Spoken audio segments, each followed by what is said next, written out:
అవనిలో హరివిల్లు మూడవ భాగం. రెండవ భాగంలో కేశవరావు గిరిని ఉమామహేశ్వరం దగ్గర వదిలిపెట్టిన తర్వాత తిరిగి చూడడు. దాంతో ఉమామహేశ్వరరావు కూడా హైదరాబాద్కు మకాం మార్చి వ్యాపారం చేసి బాగా గడిస్తాడు. పిల్లలందరూ వృద్ధిలోకి వస్తారు. కానీ గిరి మాత్రం ఇంటర్తోనే చదువు ఆపేస్తాడు. గిరి జీతం బత్తం లేని పని మనిషిగా వాళ్ళ ఇంట్లో మారిపోతాడు. అందరికీ పెళ్ళిళ్ళవుతాయి. కథ కొనసాగుతుంది. టెలిఫోన్ రింగ్ వినిపించగానే చేస్తున్న పని ఆపి తలెత్తి చూసింది మణమ్మ. నిరుపమ గదిలో మంచం మీద పడుకుని వారపత్రిక చదువుకుంటోంది. కోడలు వెళ్తుందిలే అన్నట్టు మణమ్మ మళ్ళీ తన పనిలో మునిగిపోయింది. అవతలి టెలిఫోన్ మోగుతూనే ఉంది. కథాపఠనంలో మునిగిపోయిన నిరుపమ లేచి వెళ్ళలేదు. మరోసారి అటు చూసిన మణమ్మ ఇక తప్పదన్నట్టు చేతిలో పని వదిలేసి లేచి వెళ్ళి ఫోన్ తీసుకుంది. నిరుపమని పిలుస్తారా? అవతల నుండి అంత దర్పంగా అధికారపూర్వకంగా పలికిన గొంతు ఎవరిదో మణమ్మ గుర్తుపట్టగలదు. నీకు ఫోన్ వచ్చిందమ్మా అంటూ నిరుపమకు చెప్పేసి మళ్ళీ వంటగదిలోకి వెళ్ళిపోయింది. కోడలు ఫోన్లో మాట్లాడడం వినిపిస్తూనే ఉంది. గుడ్, ఎల్లుండేనన్నమాట పెద్దన్నయ్య పుట్టినరోజు. నాకు గుర్తులేదమ్మా. అలాగే, నేను రేపే వచ్చేస్తానంటోంది నిరుపమ సంబరంగా. అలాగే, 10 రోజులు ఉండేలాగే వస్తాలే. ఆయనకు కూడా చెప్తాను తన పుట్టినరోజుకి ఈ ఆడపడుచుకి ఎంత కట్నమిస్తాడో అన్నయ్య అని అడగాలనుకున్నాను. ఇంట్లో లేడా? పోన్లే, రేపొచ్చాక నేను అడుగుతాను. స్వీట్ ఏం చేస్తున్నావు? రసగుల్లాలు సజ్జపూరీలు కూడా చెయ్యమ్మా. అలాగే, ఉంటాను అని ఫోన్ పెట్టేసి తన గదిలోకి వెళ్ళిపోయింది నిరుపమ. కోడలు వచ్చి తనకేదైనా చెప్తుందేమోనని ఎదురు చూసిన మణమ్మకి నిరాశ అనిపించింది. అయ్యో, అంత మర్యాద తెలిస్తే బాగానే ఉండు. నాకు వినిపించిందిగా వాళ్ళ పెద్దన్నయ్య పుట్టినరోజని. 10 రోజులు ఉండి వస్తుంది కాబోలు. అయినా ఇన్నేళ్లకు వచ్చాక కూడా కలేమిటో అంతే మరి. డబ్బు ఉన్నవాళ్ళు ఎన్ని మురిపాలు జరిపినా బాగానే ఉంటుంది. మాలాంటి వాళ్ళమైతే ప్రతి రూపాయి చూసుకుంటూ అన్ని వేడుకలు క్లుప్తంగా జరుపుకుంటామనుకుంది. నిరుపమ కోడలిగా ఆ ఇంట్లో అడుగుపెట్టినప్పటి నుండి జరుగుతున్నవన్నీ మణమ్మకు అనుభవమే. తల్లి, తండ్రి, 4 అన్నయ్యలు, వదినలు, వాళ్ళ పిల్లలు అందరి పుట్టినరోజు పండుగలకి నిరుపమ వెళ్లాల్సిందే. ఇవి కాక పండుగలు, పర్వదినాలు ఉన్నాయి. ఎప్పుడు వెళ్ళినా 10 రోజులకి తక్కువ కాకుండా వస్తుంది. మొత్తం మీద నెలలో 10 రోజులు నిరుపమ మకాం పుట్టింట్లో ఉంటుంది. ఆ సమయంలో మణమ్మకి ఒంట్లో ఏ అనారోగ్యం వచ్చినా వాళ్ళ తిప్పలు వాళ్ళు పడాల్సిందే. కానీ నిరుపమ మాత్రం ప్రోగ్రాం మార్చుకోదు. అందుకే అన్నారు, ఊసుపోక ఊళ్ళో సంబంధం ఎందుకు అని. అందులోనూ మాకంటే మరీ పై అంతస్తులో ఉన్నారాయే. ఆయనతో మాట్లాడడమే చిన్నతనంగా ఉన్నట్టుంటుంది వాళ్లకు. కళ్ళ ఎదురుగా ఉండాలని మా సంబంధం చేశారే కానీ లేకపోతే మేము వాళ్ళ కళ్ళకు అంతామా? ఈ పిల్లకైనా మేమంటే గౌరవం లేకపోయినా అబ్బాయి మాట అన్నా లక్ష్యం లేదు. రోజుల తరబడి పుట్టింట్లో ఉండటం ఎందుకొని ఓనాడెప్పుడో ఒక మాట అన్నాడని ఆ రోజంతా వాడికి లెక్చర్ ఇస్తూనే ఉంది. అందుకే ఇక వాడు ఏమీ అనటం లేదు అనుకుని ఓ నిట్టూర్పు విడిచింది మణమ్మ. మణమ్మకి రాజారావు గారికి కూడా తెలియని విషయం ఒకటి ఉంది. అదేమిటంటే ఆ పెళ్ళయ్యాక ఒకరోజు ఉమామహేశ్వరం అల్లుడి దగ్గర కూర్చోబెట్టుకుని తన వ్యాపార విషయాలు, దానివల్ల తను ఎంత ఆస్తి సంపాదించింది వగైరా విషయాలు చెప్పటం మొదలుపెట్టాడు. వింటున్న జగన్కి అంతా అయోమయంగా అనిపించింది. అసలు ఇప్పుడు ఈయన నాకు ఈ విషయాలన్నీ ఎందుకు చెప్తున్నాడు అనుకున్నాడు. పెళ్లికి ముందు కానీ తర్వాత కానీ తామెవ్వరూ ఆయన్ని ఆస్తి వివరాలు అడగలేదు. అలాగే తెలుసుకోవాలని ఆసక్తి కూడా తమకి లేదు. కానీ కట్నం తీసుకోకుండా దేనికి పేచీ పెట్టకుండా పెళ్లి చేసుకున్నారు. మరి ఇప్పుడు ఈయన తన ఆస్తి వివరాలన్నీ నాతో ఎందుకు చెప్తున్నట్లు అనుకుని విస్తుపోయాడు జగన్. అలా ఓ గంటసేపు మాట్లాడాక మెల్లిగా తన మనసులో మాట బయట పెట్టాడు ఉమామహేశ్వరం. నేను మా ఆవిడ కూడా నిరుపమని వదిలి ఒక్కరోజు కూడా ఉండలేం. అది ఒక్కతే ఆడపిల్ల కదూ మాకు. అందుచేత నువ్వే ఇక్కడికి వచ్చేసి బిజినెస్ వ్యవహారాలు అవి చూసుకుంటుంటే మాకు ఎంతో ఆనందంగా హాయిగా ఉంటుంది అన్నాడు. జగన్కి మొదట విస్మయంతో నోట మాట రాలేదు. తరువాత మెల్లిగా తేరుకొని అన్నాడు, ఆ వ్యాపార విషయాలు నాకు అర్థం కావండి. కాలేజీలో పిల్లలకి నాకు వచ్చిన విద్య బోధించడం కంటే నాకు ఇంకేమీ చేత కాదు. అందుచేత నన్ను వ్యాపారంలోకి లాగకండి. వెనక నేనుండి అన్నీ చూసుకుంటాను కదా. 2 ఏళ్ళు కష్టపడితే నీకు అందులో వివరాలు, కిటుకులు అన్నీ తెలుస్తాయి. నరేంద్ర చదువైపోగానే వాడు ఇందులోకే వస్తాడు. అప్పుడు వ్యాపారం అంతా మీ ఇద్దరికీ అప్పగించేసి నేను కృష్ణారామ అనుకుంటూ విశ్రాంతి తీసుకుంటాను అన్నాడు ఉమామహేశ్వరం. ఎలాగైనా అల్లుడిని ఒప్పించాలని. క్షమించండి, నాకు వ్యాపారంలో అసలు ఇంట్రెస్ట్ లేదు. అదీ కాకుండా మా అమ్మని నాన్నగారిని వదిలి నేను ఎక్కడికి వచ్చి ప్రసక్తి లేదు. నేను వదిలి ఉండలేనట్లే నన్ను వదిలి మా అమ్మ నాన్న ఉండలేరు. నేను వారికి దూరంగా ఉండలేను. మీ అమ్మాయి అంటే మీకెంత గారాబమో పెళ్లి చేసిన తర్వాత అత్తవారింటికి పంపించక తప్పదు కదా. మీరేమీ విడ్డూరంగా మాట్లాడడం లేదు. అది లోకధర్మమే కదా, మీకు మాత్రం తెలియదా? అయినా మీ అమ్మాయిని మీ దగ్గరే ఉంచుకోవాలనే కోరిక మీకున్నప్పుడు పెళ్లికి ముందే ఆ మాట నాకు చెప్పాల్సింది అని జగన్ నిర్మోహమాటంగా చెప్పేశాడు. నా ప్రతిపాదనకి నువ్వు ఎగిరి గంతేసి అంగీకరిస్తావనే నమ్మకం నాకు ఉండటం వల్లే పెళ్లికి ముందే నీకు ఈ విషయం చెప్పలేదు. ఆ ఉద్దేశంతోటే మీకు ఆస్తి అంతస్తు లేకపోయినా మీ సంబంధం చేశాను. మీలాంటి వారి దృష్టిలో నేను ఎలా పడ్డానా అని నాకు ఆనాడే అనుమానం వచ్చింది. కానీ మీకు ఇలాంటి ఊహలుంటాయని నేను గ్రహించుకోలేకపోయాను. మా సంబంధం చేసుకోవటం పొరపాటైందని ఒకవేళ మీరు ఇప్పుడు బాధపడుతున్నా నేను చేయగలిగేది ఏమీ లేదు.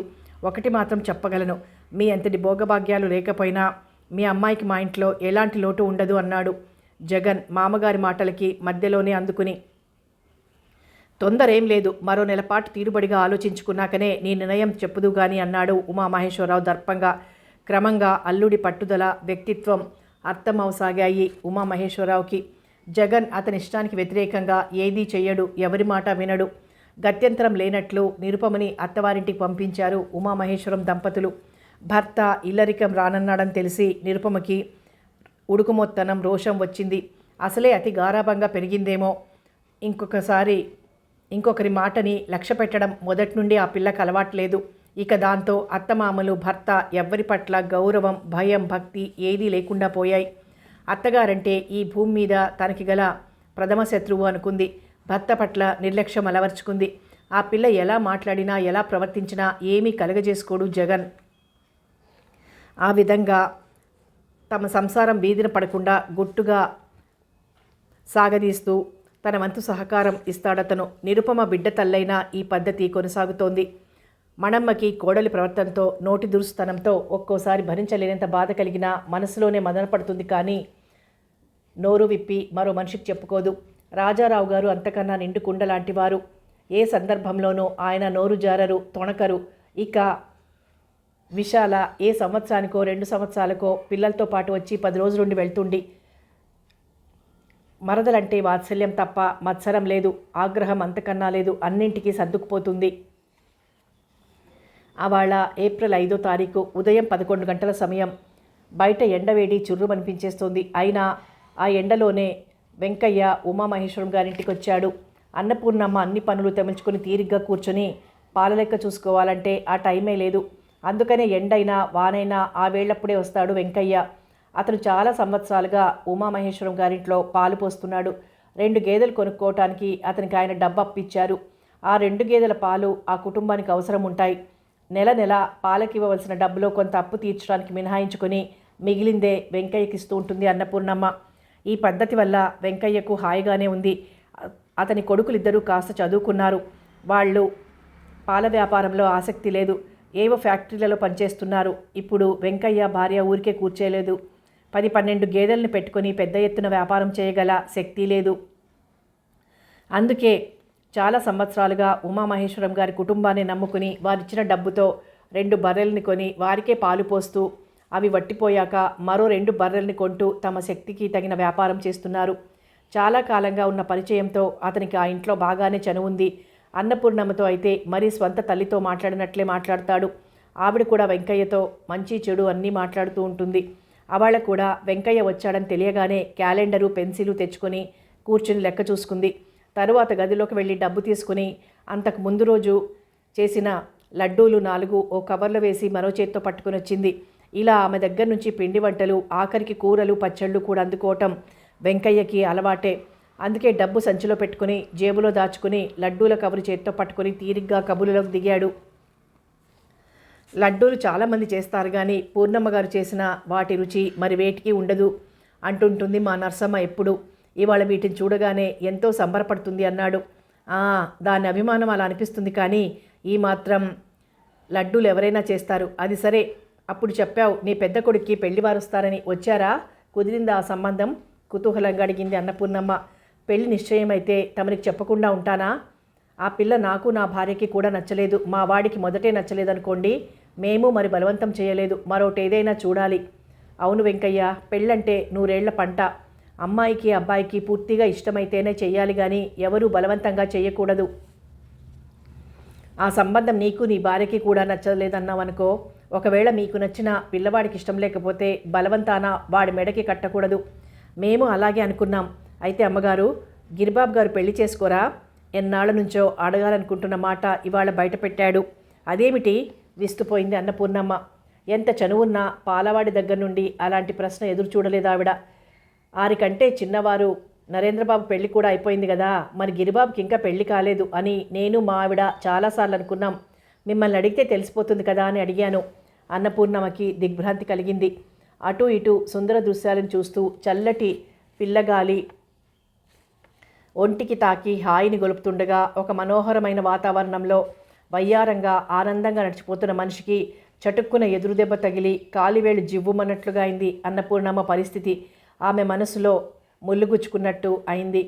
పరాయి ఇంటి బిడ్డని స్వంత బిడ్డ కన్నా ఎక్కువగా చూసుకుంటూ సంవత్సరాల తరబడి పోషించి ఇంత వాడిని చేసినందుకు ప్రశంసించేవారుండరు, కానీ ఏదైనా లోపం కనిపిస్తుందా, వేలెత్తి చూపిద్దామా అని కాచుకొని కూర్చున్న వారే ఉంటారు బోలెడు మంది.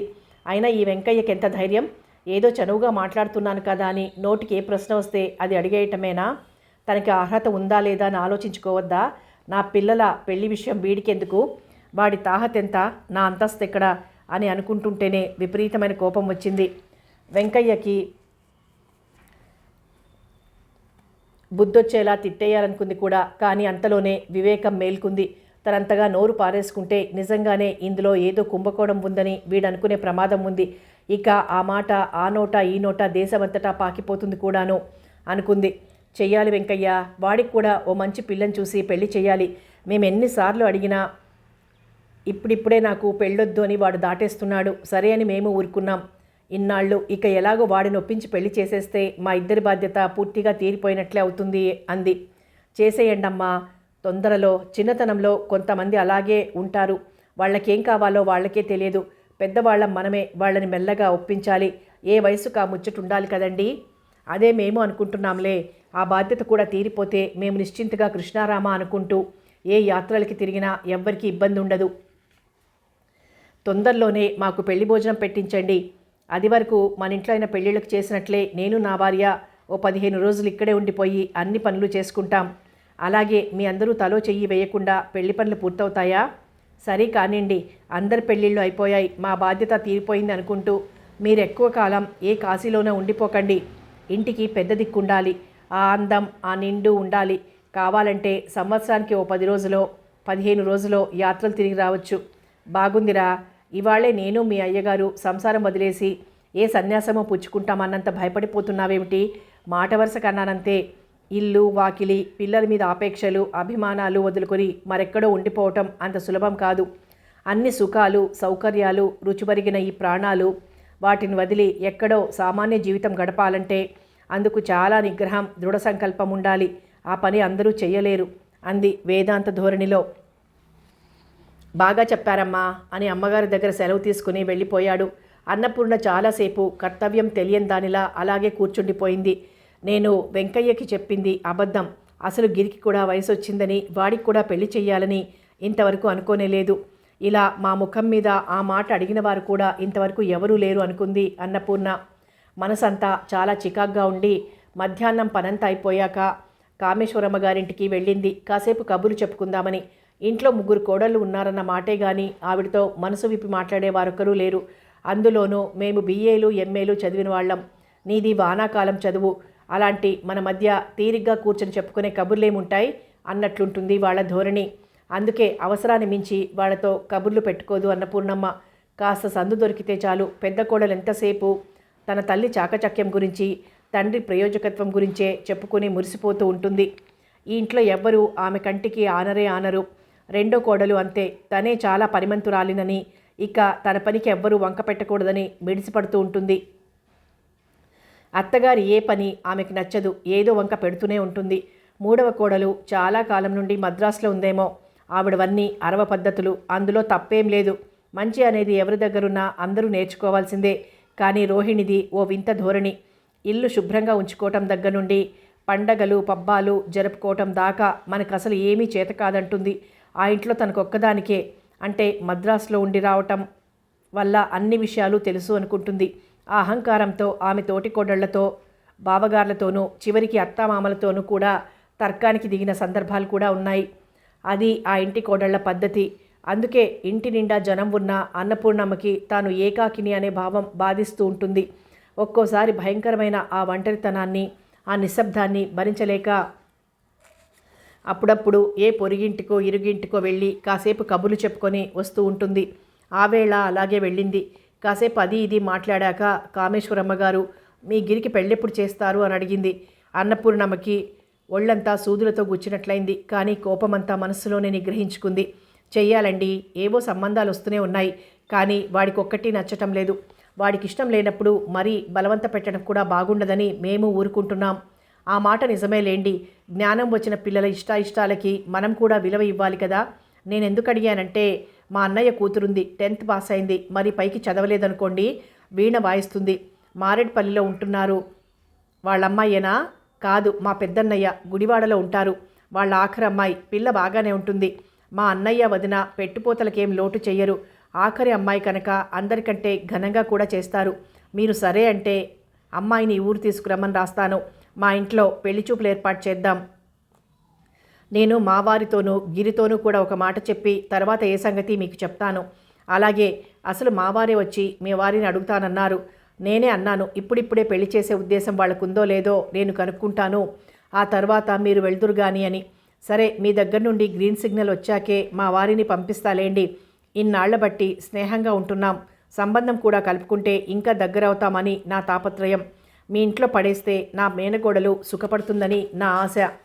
నిజమే, తెలిసిన వాళ్ళ అమ్మాయి అయితే నాకు స్వతంత్రం చనువు ఉంటాయి కదా, సంబంధం కలిస్తే బాగానే ఉంటుంది అని చెప్పి మరి కాసేపు కూర్చుని ఆ కబురు ఈ కబురు చెప్పి ఇంటికి వచ్చేసింది. గిరి పెళ్లి విషయం మనం మరీ జాప్యం చేస్తున్నామని నలుగురు అనుకుంటున్నట్లున్నారండి అని ప్రారంభించింది అన్నపూర్ణ. రాత్రి పడక మీద నడం వాలుస్తూ అర్థం కానట్లు చూశాడు ఉమామహేశ్వరం. వెంకటయ్య అన్న మాటలన్నీ తూచా తప్పకుండా అప్పగించింది. కాలక్షేపానికి పెట్టుకున్నటివి ఆపేసి ఆమె మాటలన్నీ శ్రద్ధగా విన్నాడు ఉమామహేశ్వరం. అతనేమి అనకుండానే మళ్ళీ అందుకుంది అన్నపూర్ణ. వెంకటయ్య మాటలతోనే మనసంతా ఎలాగో అయిపోయి మధ్యాహ్నం కాసేపు కాలక్షేపం అవుతుందని కామేశ్వరమ్మ గారింటికి వెళ్ళాను. ఆవిడ అదే మాట అడిగింది అంది రుసరుసలాడుతూ. ఎవరింట్లోనైనా పెళ్లికి ఎదిగిన అమ్మాయి కానీ అబ్బాయి కానీ ఉన్నారని తెలిస్తే ఇలా అడగటం, ఏవో సంబంధాలు చెప్పటం పరిపాటే కదా. అలాగే వాళ్ళు అన్నారేమో. దానికి నువ్వేదో అర్థాలు కల్పించుకోకూడదు, మనసు కష్టపెట్టుకోకూడదు. మీరు చెప్పింది బాగానే ఉందనుకోండి. కామేశ్వరమ్మ గారు ఏదో సంబంధం చెప్పింది కూడా, కానీ వెంకటయ్య అడగటం, ఆ అడిగే విధానం నాకేం నచ్చలేదు సుమండి. ఏదో చనువు కొద్దీ అడిగాడేమోలే, విషయం మర్చిపో. మరి కామేశ్వరమ్మ గారు చెప్పిన సంబంధం ఏమిటి? ఆ వివరాలన్నీ చెప్పింది అన్నపూర్ణ. గిరి చదివింది మెట్రిక్ వరకే కనుక అంతకన్నా తక్కువ చదివిన పిల్లయితే బాగుంటుందని నా ఉద్దేశం. కామేశ్వరమ్మ గారికి గిరి చదువు విషయం తెలుసు. తెలిసే ఆవిడ అడిగిందంటే వాళ్ళకి అభ్యంతరం లేదన్నమాటే కదా. వాళ్ళకి లేని అభ్యంతరం మనకి మాత్రం ఎందుకు ఉండాలి అని అన్నపూర్ణ అంటుంటే, నువ్వు చెప్పింది పాయింటే అనుకో, కానీ మన ఆస్తి ఐశ్వర్యం వీటి ముందు గిరికి చదువు అంటలేదు అన్న విషయానికి ఆవిడ అట్టే ప్రాధాన్యం ఇవ్వలేదేమో.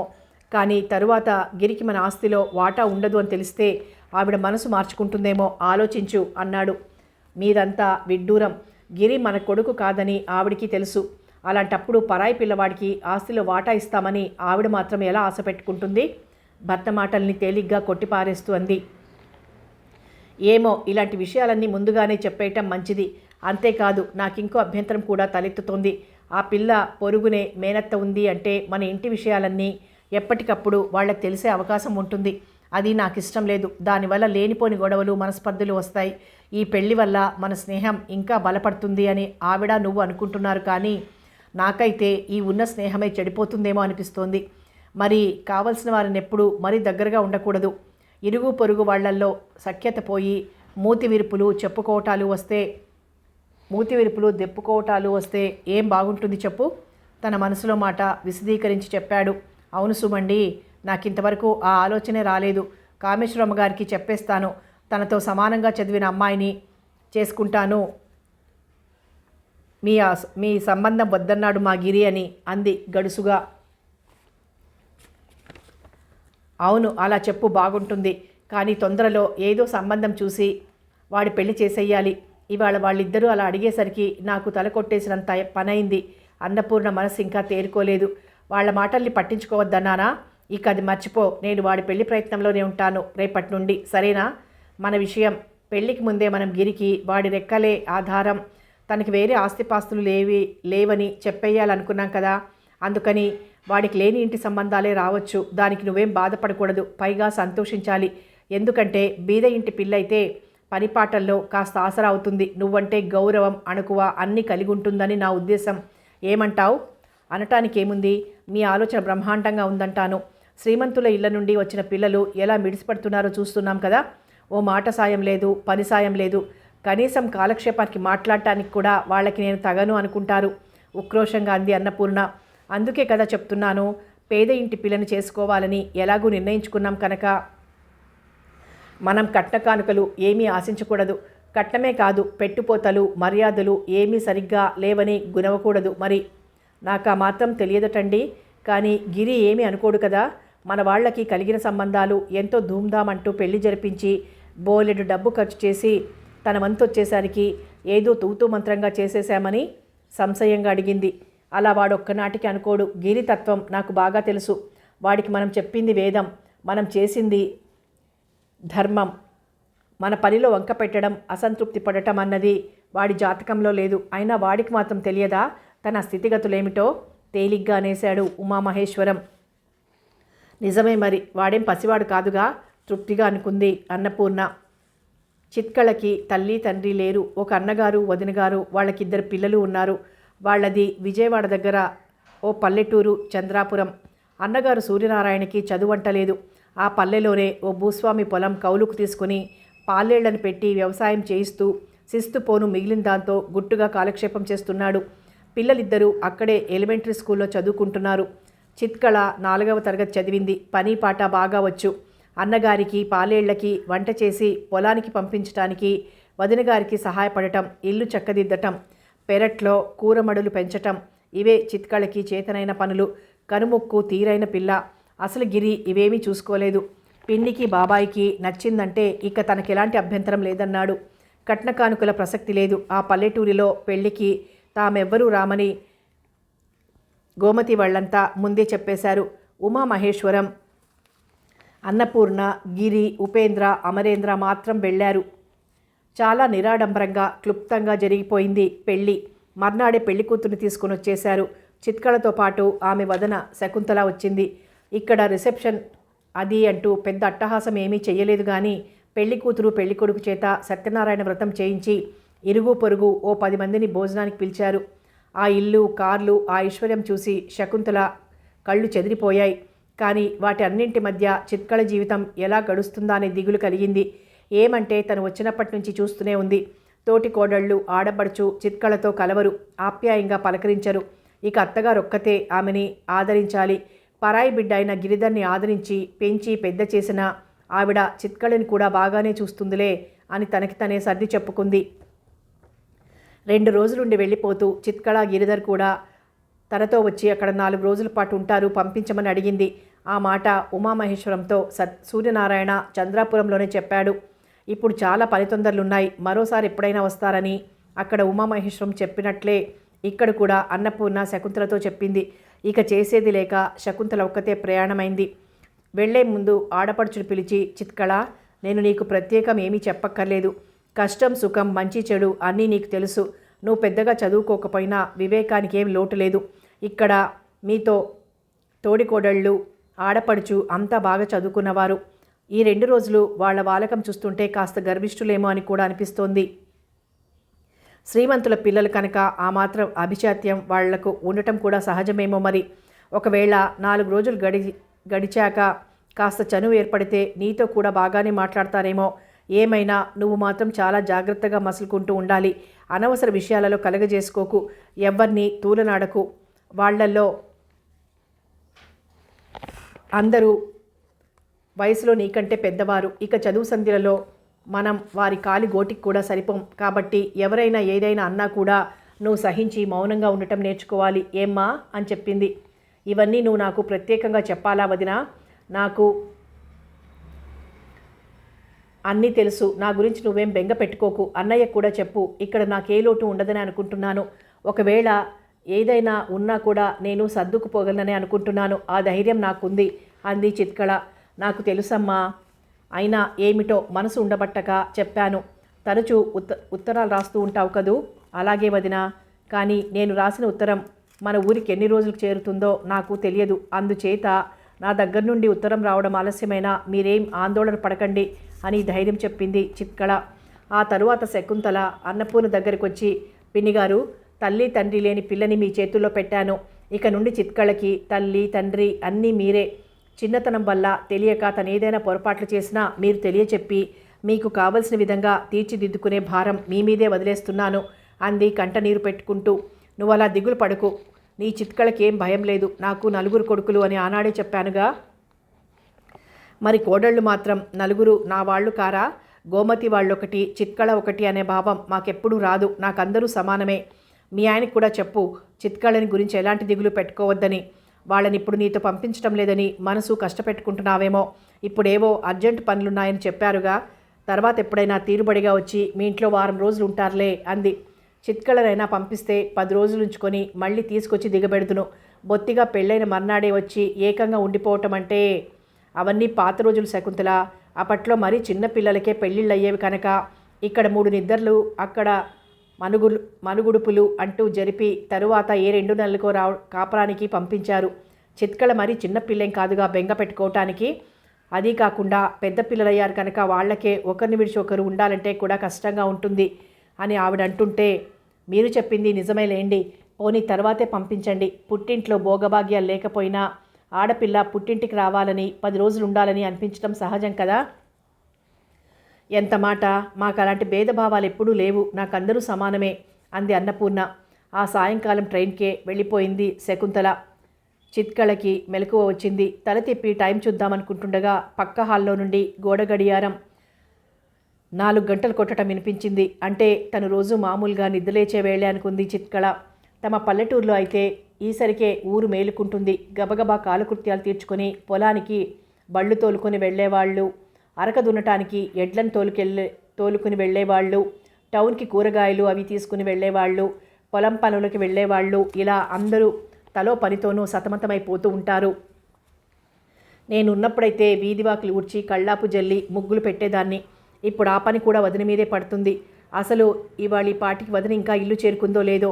సాయంకాలం ఇక్కడ బయలుదేరిన రైలు విజయవాడ ఎన్ని గంటలకు చేరుతుందో, చంద్రాపురం వెళ్లే బస్సు ఎన్ని గంటలకు దొరుకుతుందో, అక్కడ రోడ్డు పక్కన బస్సు దిగి ఊళ్ళోకి ఓ క్రోసుడు దూరం నడవటానికి ఎంత టైం పడుతుందో.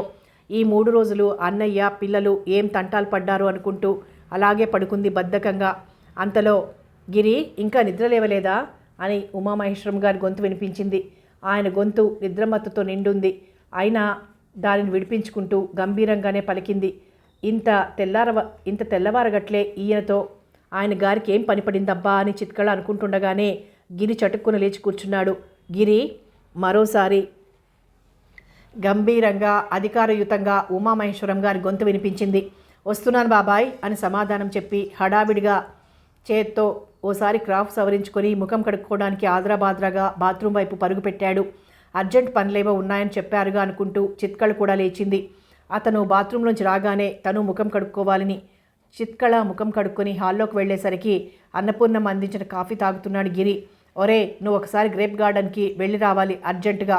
ఇప్పుడు స్నానం అది పెట్టుకున్నావంటే ఆలస్యం అయిపోతుంది. వచ్చాక చెయ్యొచ్చులే, కాఫీ తాగ్గానే వెళ్ళిపో అని చెప్పేసి ఉమామహేశ్వరం మేడ మీదకి వెళ్ళిపోయాడు మరి కాసేపు నిద్రపోవటానికి. చిత్కళని చూడగానే అన్నపూర్ణ కాఫీ గ్లాస్ అందించింది. చిత్కళకి నిలువెల్లా సిగ్గుతో చితికిపోయినట్లయింది. ఇంత పెందరాళ్లే కాఫీ తయారవ్వాలని నాకు తెలియదత్తయ్యా. రేపటి నుండి నేను త్వరగా లేచి చేస్తాను. ఎంత పొడి వెయ్యాలో, ఎంత పంచదార వెయ్యాలో ఒకసారి చెప్పండి అంది బిడియంగా. రోజు ఇంత పెందరాళ్లే అక్కర్లేదమ్మా. 5 గంటలకు లేస్తే చాలు. ఇవాళ ఏదో పనుందన్నారని త్వరగా లేచాను. ఇలా అవసరం పడిన నాడు మాత్రం కాస్త ముందుగా లేవచ్చులే. చూపిస్తాలే ఎంత పొడి వెయ్యాలో, ఎవరికి పంచదార పాలు ఎంత ఉండాలో అంతా చెప్తాను అంది అన్నపూర్ణ. వాళ్ళు అలా మాట్లాడుకుంటుండగానే గిరి హడావిడిగా బట్టలు మార్చుకుని స్కూటర్ స్టార్ట్ చేసుకుని వెళ్ళిపోయాడు. అతను తిరిగి వచ్చేసరికి 10 గంటలైంది. అప్పటికి వాళ్ళు భోజనాలై చేతులు కడుక్కుంటున్నారు. గిరి స్నానం చేద్దామని వెళ్ళబోతుండగానే ఉపేంద్ర పిలిచాడు. గిరి, బాంబే నుండి మందుల పార్సల్ వస్తుందని చెప్పాను. నిన్ననే వచ్చింది ఇంటిమేషన్. ఇవాళైనా ఆ లారీ సర్వీస్కి వెళ్ళి వాటిని తీసుకురావాలి, మర్చిపోకు అన్నాడు. అలాగే అన్నయ్య, స్నానం భోజనం అయ్యాక ఈ పూటే తెచ్చేస్తాను అన్నాడు గిరి వినయంగా. మా క్లయింట్ కొనాలనుకుంటున్న ఇంటికి పేచీలేవో ఉన్నాయని ఆ వివరాలన్నీ కనుక్కోమని చెప్పాను కదరా, ఇప్పటికే ఆలస్యం అయిపోయింది. ఇవాళైనా దాని విషయం కాస్త చూడు అన్నాడు అమరేంద్ర. మధ్యాహ్నమంతా ఆ పని మీదే ఉంటాను. రేపటిలోపున మీకు ఆ వివరాలన్నీ అందుతాయి, సరేనా అన్నాడు గిరి ఉత్సాహంగా. నా కారు సర్వీసింగ్కి ఇవ్వాలి. ఓసారి ఫోన్ చేసి టైము అది ఫిక్స్ చేయి. మొన్ననే చెప్దామని ఊరుకున్నా అన్నాడు నరేంద్ర. అలాగే, ఇవాళ ఫోన్ చేసి రేపు ఫస్ట్ అవర్లో మన కారు పని అయ్యేలా చూసుకుంటాను. రేపు మధ్యాహ్నానికి నీ కారు రెడీ అయిపోతుంది అన్నాడు గిరి. మళ్ళీ మర్చిపోకు, ఇప్పటికే ఆలస్యం అయిపోయింది అని మరోసారి హెచ్చరించాడు నరేంద్ర. మర్చిపోను. ఇప్పుడు స్నానం చేయగానే ముందు ఫోన్ చేసి రేపటికి టైం ఫిక్స్ చేసుకున్నాకే నేను భోజనానికి కూర్చుంటాను, సరేనా? అతనికి నమ్మకం కలిగేలా చెప్పాడు గిరి. వాడు అంత అర్జెంట్ అంటున్నాడుగా, పోనీ ఆ పనేదో అయ్యాకనే స్నానం చెయ్యరాదా? స్నానానికి తొందర ఏమిటి అంది అన్నపూర్ణ. నరేంద్రకి ఏమి ఇబ్బంది అయిపోతుందో అన్న ఆరాటంతో. చెయ్యొచ్చు, కానీ మనకి కావలసిన సుందర్రావు ఇంకా ఇప్పుడప్పుడే రాడు.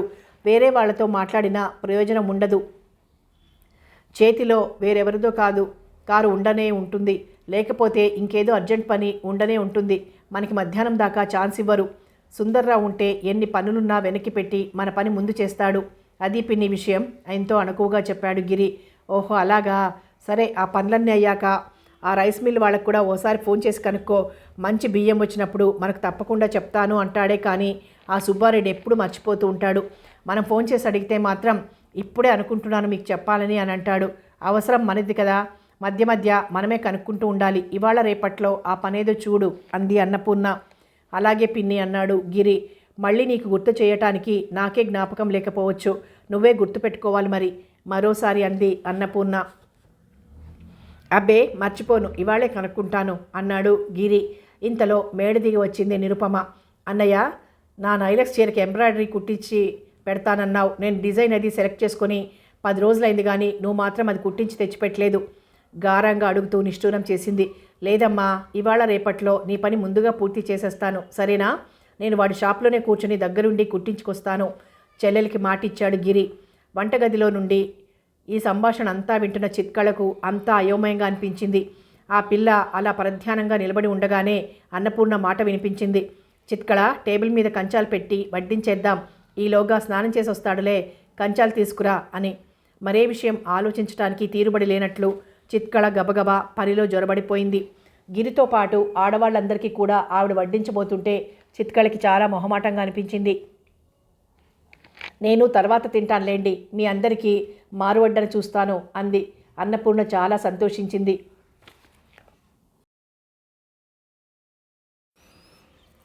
చిత్కళ వచ్చాక అన్నపూర్ణమ ప్రాణం చాలా హాయిగా ఉంది. శ్రీమంతుల ఇంటి ఆడపడుచులు BAలు MAలు చదివిన వారైన తన తోటి కోడళ్ళకి ముగ్గురికి ఏ పని చేత కాదు. చేసుకుందామన్న సరదా కూడా లేదు. అయినా తమకే అన్నీ బాగా తెలుసు అన్న అహంకారం మాత్రం ఉంది. దాంతో తను చేసే పనులకి వంక పెట్టడం, రుసరుసలాడటం చేస్తుంటారు. వాళ్ళకేదైనా పని చెప్పాలన్నా తనకి మొహమాటంగానే ఉంటుంది. వాళ్లతో అసలు మాట్లాడాలంటేనే బెరుగ్గా ఉంటుంది. చిత్కళ విషయంలో అలాంటి మొహమాటం ఏం అక్కర్లేదు. ఏ పనైనా స్వతంత్రంగా నిస్సంకోచంగా చేయించుకోవచ్చు. అసలు తను చెప్పక్కర్లేకుండానే ఇంట్లో తన వంతు పని ఆ పిల్ల చేసేస్తూ ఉంటుంది అని మురిసిపోతోంది అన్నపూర్ణ. కానీ ఆ మాట పైకంటే చిత్కళకి గిరిధర్కి కళ్ళు నెత్తిమీదికి వస్తాయేమో, తల తిరిగి కొమ్ములు మొలుస్తాయేమోనని ఆవిడ భయం. అందుకే లోపల ఎంత సంతోషంగా ఉన్నా పైకి ఏమీ మెచ్చుకోదు. ఏదో చేయాల్సిన డ్యూటీ ఏదో చేస్తుంది, ఇందులో మెచ్చుకోవటానికి ఏముంది అన్నట్లు మౌనంగా చూస్తూ ఊరుకుంటుంది. ఈ మధ్య ఆవిడికి మరో కొత్త భయం కూడా పట్టుకుంది. గిరికి చిత్కళ మీద బాగా అభిమానం, ప్రేమ పెరిగి వాళ్ళిద్దరూ బాగా ఒకటైపోతే అతను తనకి దూరం అయిపోతాడేమోనని ఆవిడ భయం. ఇక ఇంతప్పటి నుంచి తన చేతుల్లో పెరిగి పెద్దవాడైన గిరి తమ కుటుంబ సభ్యులు ఎవరేం చెప్పినా అదే శాసనంలా తలదాల్చిన గిరి ఇవాళ ఓ కొత్త పిల్ల మోజులో పడి తమ పట్ల అవిధేయత చూపిస్తాడేమోనని ఆవిడ దిగులు. ఇన్ని సంవత్సరాల నుండి నమ్మిన బంటులా మసులుకుంటూ 10 మంది చేయాల్సిన పనిని ఒక్కడే చేస్తూ తమందరికీ తలలో నాలుకలా మెలిగే గిరి ఇవాళ భార్య మీద మమతతో, ఆకర్షణతో తమకి మానసికంగా కాస్తంత దూరమైనా సరే ఆవిడ భరించలేదు. అందుకే ఆ భయంతో, అనుమానంతో ఎలాంటి ప్రమాదం జరగకుండా ముందుగానే అరికట్టాలని దృఢ నిశ్చయం చేసుకుని 1000 కళ్ళతో వాళ్ళిద్దరినీ కాపలా కాస్తుండేది. ఎప్పుడు కాస్త ఏ అవకాశం వచ్చినా దానిని తనకు అనుకూలంగా మలుచుకోవటానికి వెనుకాడేది కాదు. ఈ రోజుల్లో కడుపున పుట్టిన పిల్లలే చెప్పిన మాట వినటం లేదు. అలాంటిది మరో అమ్మ గన్న పిల్ల ఈ అమ్మాయి వింటుందా అని గదిలో కూర్చుని మెల్లగా సనగటం మొదలుపెట్టింది అన్నపూర్ణ. మధ్య హాల్లో కూర్చుని ఉపేంద్ర కొడుకు ఆట సామానేదో సరిచేస్తున్నాడు గిరి. తల్లి తండ్రి ఏరోప్లేన్లు, హెలికాప్టర్లు బోల్డ్ డబ్బు పోసుకుంటారు. పిల్లలు వాటిని ఒక్క రోజులో ఎందుకు పనికిరాకుండా చేసేస్తారు. ఓపిగ్గా వాటి రిపేర్లు చేసి ఇవ్వటం గిరి పని. అతన్ని చూసే ఆవిడ ఆ మాటలు కాస్త పైకి వినిపించేలా అంది. గిరి ఉలిక్కిపడ్డాడు. మరో అమ్మగన్న పిల్ల అంటే 4 కోడళ్లలో ఎవరో ఒకరై ఉండాలి. కానీ మొదటి 3 మీద ఇలా విసుకోవటం కానీ, వాళ్ళని గురించి మరొకరితో ఫిర్యాదు చేయడం కానీ తానెన్నడూ వినలేదు. కాబట్టి పిన్ని చెప్పినా కూడా వినకుండా ఏదో అనర్థం తెచ్చిపెట్టిన మనిషి తన భార్య అయి ఉండాలి అనుకున్నాడు. ఏమైంది పిన్ని అంటూ వంటగదిలోకి వచ్చాడు. అక్కడ చిత్కళ గుడ్ల నీరు కూక్కుంటూ తలుపు చాటున నిలబడి ఉంది. సందేహం లేదు, చిత్కళే ఏదో పాడు పని చేసి ఉంటుందని రూఢి అయింది అతనికి. ఏమైంది మళ్ళీ అడిగాడు ఒకలాంటి సిగ్గుతో ముడుచుకుపోతూ. ఆ స్టవ్ మీద పాలగిన చూడు అంది అన్నపూర్ణ తలవంచుకొని మరేదో పని చూసుకుంటూ. ఒక్కడుగు ముందుకు వేసి చూశాడు. అంత క్రితం దాకా ఎక్కడి నుండో ఏదో వాసన వస్తోంది అనుకున్న అతనికి ఇప్పుడు సమాధానం దొరికింది. గిన్నె అడుగంటినట్లు పాలు మాడిపోయిన వాసన వస్తోంది. గిన్నెలో పాలు సగం దాకా నేలపాలై స్టవ్ చుట్టూ పడున్నాయి. స్టవ్ మీద పాలు పెట్టిన మనిషి అవి కాగేదాకా 1 నిమిషం అక్కడే ఉండాలి. లేకపోతే నాకు చెప్తే నేనైనా చూద్దును. అది ఇది కాకుండా పెద్ద మంట మీద పాలగిన్నె పెట్టేసి తాను పెరట్లోకి వెళ్ళి దొండపాదికి కాయలు కోస్తూ కూర్చుంది అంది విసుగ్గా. అయితే ఆ దొండకాయలు తనే కోసి ఇమ్మని పురమాయించిన సంగతి మాత్రం చెప్పలేదు. చిత్కళకి రోషం వచ్చింది, దుఃఖం వచ్చింది. ఆ మాట తను చెప్పటమా మానటమా అన్నట్లు ఒక్క క్షణం తటపటాయించింది. చివరికి ధైర్యం కూడా తీసుకుని దొండకాయలు త్వరగా కోసి తెమ్మని మీరే చెప్పారని. అవును తల్లి చెప్పాను. ఉపేంద్ర త్వరగా ఎక్కడికో వెళ్ళాలట. పెందరాళ్లే వంట అయిపోతుందా అని అడిగాడు. వాడికి ఇష్టం కదా. పోనీ పెరట్లో పాదున కాయలు ఉండనే ఉన్నాయి కదా, అవి కోసి ఇమ్మన్నాను. నువ్వు పాలు స్టవ్ మీద పెట్టిన సంగతి నాకు తెలియదు కదా. పెరట్లోకి వెళ్తూ ఆ మాట కాస్త నాకు చెప్పి ఉంటే నేను చూసుకునేదాన్ని. మరి 2 లీటర్ల పాలు ఎందుకు పనికిరాకుండా పోయాయి. కాస్త గట్టిగానే విసుక్కుంది. గిరి యథాలాపంగానే తల తిప్పి భార్య వంక చూశాడు. దైన్యం మూర్తీభవించినట్లుగా ఉంది ఆమె రూపం. అది చూస్తుంటే గిరికి జాలి కలగలేదు సరికదా, ఇంకా చిర్రెత్తుకొచ్చింది. తప్పు చేసిందే కాకుండా ఇంకా పిన్నికి ఎదురు సమాధానాలు కూడా చెప్తుందా. నెపం ఇంకొకరి మీదికి నెట్టేయగల తెలివితేటలు బాగానే ఉన్నాయి అన్నమాట అనుకున్నాడు. చిత్కళ బెదురుగా భయంగా భర్త వంక చూసింది. విసుగు, ఆగ్రహం మిళితమై ఉన్న అతని ముఖం చూస్తుంటే ఆ పిల్లకి ఇంకా దుఃఖం వచ్చింది. ఈయన కూడా తప్పంతా నాదే అనుకుంటున్నారులా ఉంది అనిపించింది. అవును మరి, వాళ్ళంతా ఒక్కటే. పరాయి ఇంటి నుండి కొత్తగా వచ్చిందాన్ని నేనొక్కదాన్నే కదా. నా మాట మీద ఆయనకి నమ్మకం మాత్రం ఎలా కలుగుతుంది. ఎదురుగా స్టవ్ మీద నేను పాలు పెట్టడం అత్తయ్య గారు స్వయంగా చూశారు. నేను అక్కడే ఉండకుండా మరో పని మీద బయటికి పంపించిన మనిషి ఆవిడ ఆ పాల విషయం చూసుకోనక్కర్లేదా. పైగా తప్పంతా నాది అన్నట్లు మాట్లాడడం. ఇంతకన్నా గట్టిగా నేనేం సమాధానం చెప్పలేను అనేగా ఆలోకువా అనుకుంది. క్యాన్ ఇయ్యి, పాలు ఎక్కడైనా దొరుకుతాయేమో తీసుకొస్తానన్నాడు గిరి తన భార్య చేసిన నిర్వాకం వల్ల వచ్చిన ఇబ్బంది దాటడానికి. ఎందుకులే, సాయంకాలం వెంకయ్య వచ్చినప్పుడు అతన్నే మరిన్ని పాలు తెచ్చిపెట్టమంటాను. మంచివి దొరికితే. నువ్వు వెళ్ళి బయటెక్కడో కొని తెస్తే అవి నీళ్ల పాలైతే ఇంట్లో ఎవ్వరూ ముట్టుకోరు. నేనేదో చూసుకుంటాలే అంది అన్నపూర్ణ. ఇంకా అలా నిలబట్టమెందుకు, అక్కడంతా శుభ్రం చేసి ఆ గిన్నె తోమటానికి పడేయి విసురుగా ఓ ఆజ్ఞ భార్యకి జారీ చేసి అవతలికి వెళ్ళిపోయాడు గిరిధర్. చిత్కళ మౌనంగా ఆ పనిలో జొరబడిపోయింది. కానీ ఆమె మనసు ఏమిటోగా అయిపోయింది. కావాలని తనకెవరో ఏదో అన్యాయం చేస్తున్నట్లు అనిపించసాగింది. చదువు సంధ్యలు లేకపోయినా పనిపాట్లైనా చేతనవుతాయనుకున్నాను. పూర్ణమ్మ తనలో తాను అనుకుంటున్నట్లుగా పైకే అంది విసుగ్గా. అప్పుడే అటుగా వచ్చిన గిరిధర్, ఏమిటి పిన్ని, ఎవరి మాటలంటున్నావు అని అడిగాడు. అసలు అతను వస్తున్న అలికిడయ్యే ఆవిడ గట్టిగా సనగటం మొదలుపెట్టింది అన్న విషయం ఎవ్వరికీ తెలియదు. చిత్కళ వంటగదిలోనే ఉంది. కొంగు వేలికి మెలిపెట్టుకుంటూ తల వంచుకొని పెదవి కొరుక్కుంటూ నిలబడింది. ఎందుకులే నాయన అదంతా. అసలు అత్తగారు ఎంత మంచి చెప్పబోయినా కోడలికి అది విషమవుతుంది. ఆ అత్తగారు గయ్యాళిది అని లోకం ఓ కితాబిస్తుంది. అందులో నీకు నేను కన్న తల్లిని కాను. ఆవిడికి సొంత అత్తగారిని కాను. ఇక అలాంటప్పుడు నా మాట లక్ష్య పెట్టాలనుకోవటం నా తెలివి తక్కువే అవుతుంది. చిత్కళ కళ్ళ వెంట బొటబొట నీళ్లు కారాయి. మీరు చెప్పిన పని నేనేం చేయలేదు. అసలు చెప్పకపోయినా నా అంతటి నేనే బోలెడు పని చేస్తున్నాను కదా. పొరపాట్లు అనేవి నాకు తప్ప మరెవ్వరికీ రావా అని అడగాలనిపించింది. కానీ ఇంతవరకు ఎవరికీ ఎదురు సమాధానం చెప్పని ఆ పిల్లకి నోరు పెగల్లేదు. ఆసరికే గిరికి అర్థమైంది ఆ అవకతవక పని చేసిందెవరో. భార్య మీద పీకల దాకా కోపం వచ్చింది. ఏం చేసింది అన్నాడు వంటగదిలోకి అడుగు పెడుతూ. పులిహోర కలపమన్నాను, కలిపింది. మరి ఉప్పు ఎంత వేసిందో ఒక్కళ్ళు నోట పెట్టలేకపోయారు. పండగ పూట ఓ పిండి వంట ఎవ్వరూ తినకపోవటం నాకేమిటో బాధ అనిపించింది. నీకు తెలుసుగా, మీ బాబాయికి పులిహోర అంటే ఎంతో ఇష్టం. అసలు ఆ పని నేను చేసుకుంటే తీరిపోయేది. తన మీదే నిష్ఠూరం వేసుకోబోయింది అన్నపూర్ణ. చిత్కళ ఒకసారి అత్తగారి ముఖం వంక చూసి మౌనంగా వెళ్ళి శనగల బుట్ట ముందు కూర్చుంది. ఇవాళ భోగి పండగ. నిరుపమ, పిల్లలు, జగన్ అంతా ఆ ముందు రోజు సాయంకాలమే ఇక్కడికి వచ్చేశారు. తెల్లవారుగట్ల 3 గంటలకి లేచింది చిత్కళ. ముఖం కడుక్కొని కాఫీ డికాషన్ తీసి ఫ్రిడ్జ్లో ఉంచిన క్రితం రోజు పాలు, మొదటి రౌండ్ కాఫీ తయారు చేసేసరికి ఒక్కొక్కరే లేచి ముఖం కడుక్కొని రాసాగారు. 5 కాకుండానే తలంట్ల అధ్యాయం ప్రారంభమైంది. ఆ తరువాత పిల్లలు, కొంతమంది పెద్దలు కూడా కేరింతలు కొడుతూ వీధిలో భోగిమంట వేయటంలో మునిగిపోయారు. బయట సందడితో ఎంతమాత్రం సంబంధం లేనట్లు అన్నపూర్ణమ్మ, చిత్కళ మాత్రం స్నానాలు చేయగానే వంట పనిలో మునిగిపోయారు. ఓ చెంప వంట పని చేస్తూనే చిత్కళ అందరికీ ఉప్మా చేసి పిల్లలకి పాలు, పెద్దలకి 2వ రౌండ్ కాఫీలు అన్నీ అమర్చింది.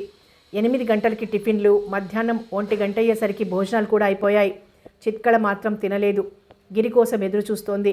మధ్యాహ్నం పేరెంటాళ్ళకి ఇవ్వటానికి నీళ్లల్లో పోసిన శనగలు కడిగి బుట్టలోకి తీస్తోంది. సరిగ్గా అప్పుడే వచ్చాడు గిరి.